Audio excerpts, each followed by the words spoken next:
എൻ്റെ കുട്ടിക്കാലത്തിന് അന്നത്തെ കാലം എല്ലാവരും പഠിക്കുന്ന കാലമല്ലായിരുന്നു. പിന്നെ പഠനം തുടരണമെന്നും ആഗ്രഹിക്കുന്ന കാലമല്ല.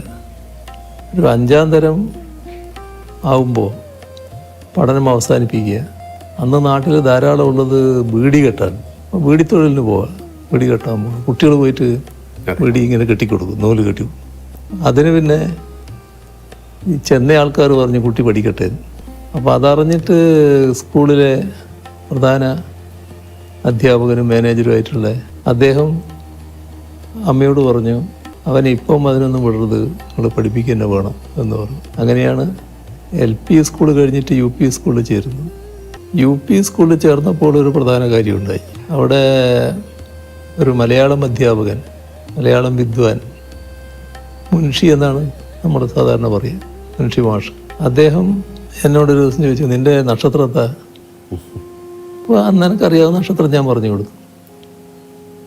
ഇതായിരിക്കില്ല എന്ന് അദ്ദേഹം എന്നോട് പറയുകയാണ്, നിൻ്റെ അമ്മയോട് വരാൻ പറയണമെന്ന്. അങ്ങനെ അമ്മ ചെന്നു. അപ്പോൾ അത് തന്നെ ഒരു നാട്ടിൽ വാർത്തയായി, മുൻഷി മാഷ് അമ്മയെ വിളിച്ചിരിക്കുന്നു എന്നൊരു വാർത്ത.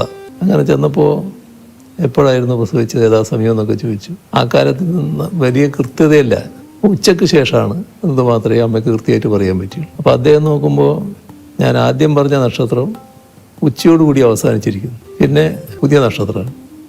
അപ്പോൾ അദ്ദേഹം പറഞ്ഞു, ഇതാണ് ഇവൻ്റെ നക്ഷത്രം, ഞാൻ ജാതകം എഴുതി തരാമെന്ന് പറഞ്ഞു.